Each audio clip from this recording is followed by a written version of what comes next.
Hey, Dr. Edel here. I'm going to give a quick recap of the primary sources topic that we talked about today in class. And this is more to give you guys a reminder of what the discussion is and kind of reinforce some of our main concepts.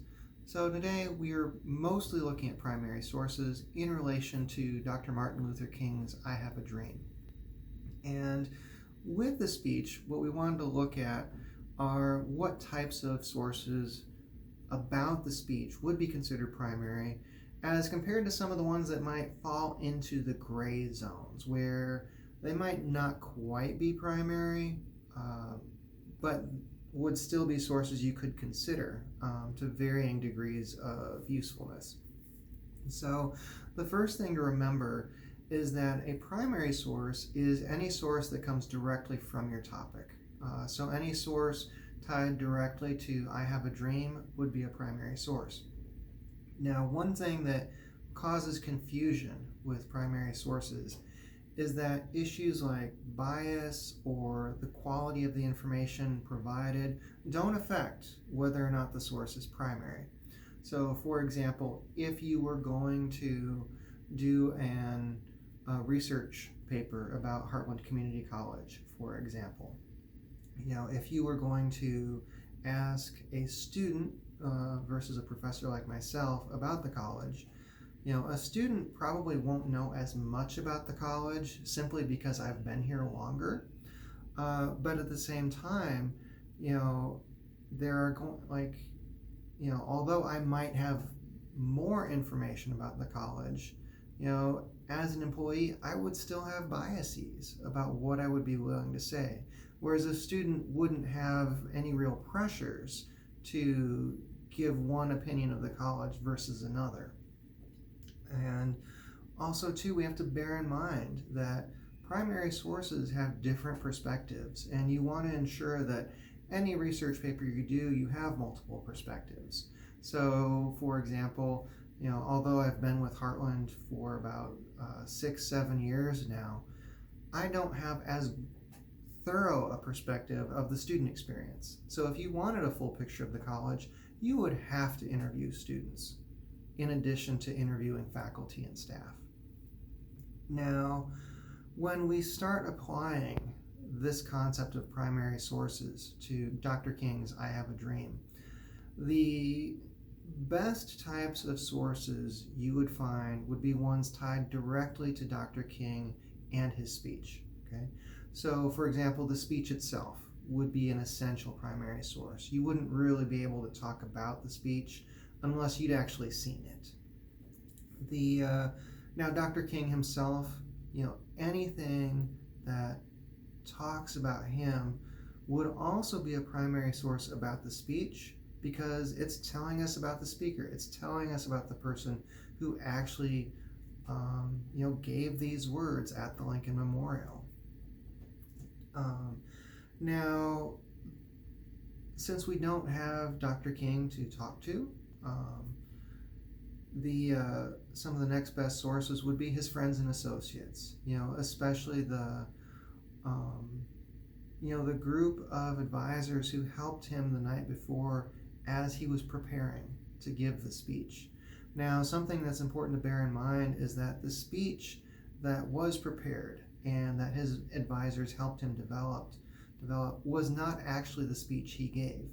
And so even though I Have a Dream is completely different from what his advisors helped him prepare, they are still excellent primary sources because they can talk about the context of the speech, the preparations that went into it, the thoughts of that moment.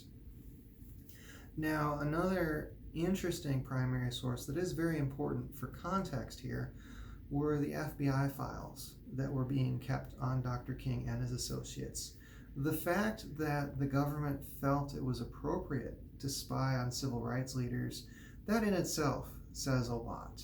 It talks a lot about the structural racism that was going on at the time, the perceptions of what counts as equal rights and who counts as a first class versus a second class citizen in the 1960s United States. And when we talk with, when we hear from friends and associates of Dr. King, one of the interesting things they point out is that the night before the speech, they chose to meet in a hotel room, in a hotel lobby, because they were concerned about the FBI trying to eavesdrop on them.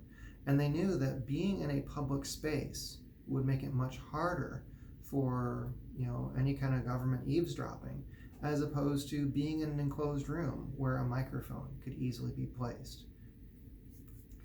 Now, those would be some of the best primary sources, but it's worth noting that there would be other primary sources that might not have as much information but are still primary. So for example, on-site news, any kind of reporter who's there giving their first-hand account, they would be a primary source. The videos of the speech itself, those came from news cameras. Additionally, any attendees who are at the speech, they would be able to speak to their own personal feelings, to the mood of the crowd, and also be able to kind of help us see if there were any differences between those who experienced the speech near the front, closer to the Lincoln Memorial, versus those who may have been further back and didn't get as close of a view. Now, with that, any bystanders who happen to walk by, so for example, any tourists who were just walking past, even if they didn't know that Dr. King was giving a speech, they would be first-hand sources. They would be primary sources. But that doesn't mean you would want to use them. They wouldn't be very useful primary sources. So it's important to bear in mind that the quality of the source doesn't necessarily indicate whether or not it's primary. Now, another thing to bear in mind is some sources are going to be biased, okay? So, for example, government officials giving responses to the speech, so any Southern governors who maybe spoke out against I Have a Dream, there were a number of people who were trying to cast Dr. King as if he himself was being racist simply because he was calling for racial equality. Those government officials, even if they didn't see the speech, even if they were speaking out against it, they would still be primary sources because they're indicating that historical context of that time. They're indicating, the kind of world that Dr. King was speaking out against the, the kind of, a society that accepted and encouraged racism against African Americans. Now, from there, it's important to note that there are sources that fall into a kind of gray zone where they have components of being primary sources, but they may or not be fully primary. So one of the top sources that comes up would be documentaries. And documentaries are of varying quality. If you have a documentary that is filled with first-hand accounts, with interviews from individuals who were there, that documentary might be very close to a primary source. But the one limitation that all documentaries have is that they have editors, they have producers, they have individuals who are choosing which interviews make the cut. They are choosing which images to show you. And so they don't have quite as much of the immediacy of a true primary source, but they are sometimes your best source available because they will gather interviews that might not otherwise be available. Another source that's interesting to look at are museums, okay? So museums, they have actual artifacts. They may have recordings of those who were there. And those artifacts, those recordings, those will be primary sources. But just like a documentary, you have curators who are choosing what to display, what to show you, what to focus on. And so not every museum will have the same number of items. Not every museum will have the same level of kind of primary nature. Okay? So, for example, the Civil Rights Museum in Memphis, Tennessee, is in the motel where Dr. King was assassinated. And so the entire museum is really built as a primary source, talking about Dr. King's life, about the civil rights movement, gathering these artifacts. And so the museum itself would essentially count as a primary source. It illustrates the legacy of civil rights and gives us a sense of where I Have a Dream was coming from.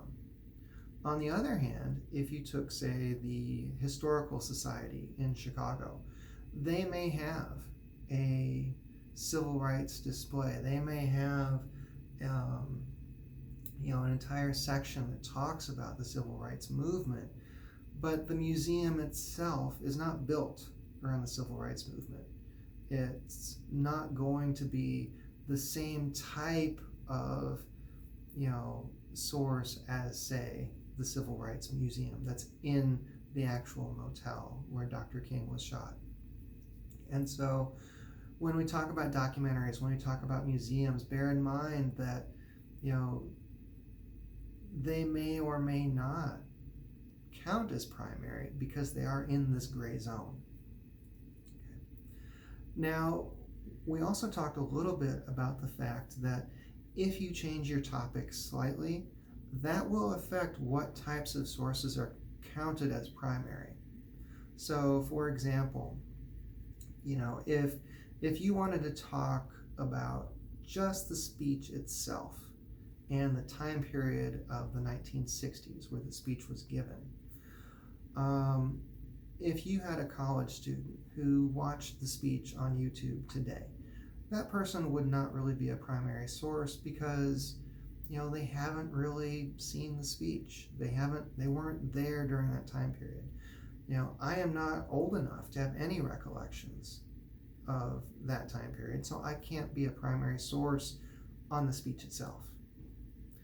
On the other hand, if you were looking at the legacy of I Have a Dream, if you were looking at the legacy of the civil rights movement, then a college student watching the video and giving their emotions from today's perspective would become a primary source because they're talking about this time period and the legacy in this time period.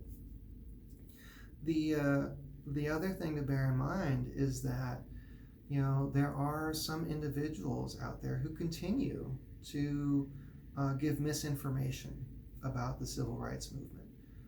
For a time, there have been white nationalist websites who have made websites about Dr. King not to portray the speech accurately, but to portray Dr. King as if he was a racist, as if he was promoting reverse racism as opposed to social equality. And those websites would count as primary sources if you are talking about legacies and responses and the types of racism that Dr. King was speaking out against. So notice that slight shift in topic can change what becomes primary. It can kind of open things up a bit. Okay. So with that in mind, your homework for this week, you're going to be thinking about what are the past things you have heard about I Have a Dream. What are the, what have you been taught? What have you thought? What has been kind of your emotion surrounding the speech? And certainly feel free to use this conversation in class in that first discussion post. Now, with your second discussion post, you're going to review some of these primary sources about the speech and then talk a bit about what are the surprises. What are the things you didn't know? So for example, for myself, when I began doing research just to put this lesson plan together, I was stunned by how little I knew about I Have a Dream. I thought I knew quite a bit about it because I had learned things in school, and it turned out that I had a very incomplete picture of that time period. I knew that the FBI had been monitoring Dr. King, but I had no idea of the scope of what they were doing or the fact that they tried to blackmail him. I assumed there was planning that went into the speech, but it was only after reading accounts from Dr. King's associates that I got a sense of the tensions involved, how much importance was placed on this speech before it was given, and the precautions they took to avoid FBI eavesdropping. These are the kinds of things that we need primary sources for, because secondary sources may omit those narratives. They may summarize things, leaving out key details that you need if you're going to do an in-depth research paper. So you need these considerations of primary sources for the Article 1 that you're going to be writing for next Thursday. Article 1 will focus on you finding primary sources and then doing a 500-word discussion of your research topic. Now bear in mind that for Article 1, you'll be able to choose any topic you like. Feel free to write about Dr. King if you like, but in general, most students, what I recommend is find something that you care about, that you find personally interesting, and then focus on that for your Article 1. That will give you a much better head start on getting a sense of what types of primary sources you're going to find. What types of sources do you care about with that topic? So with that, as always, please feel free to let me know of any questions. If you have quick questions, I recommend text, since I'll see that quicker. But if you have longer questions, or you don't need a response right away, email works just as well. So with that, Dr. Edel signing off, and have a good rest of the day.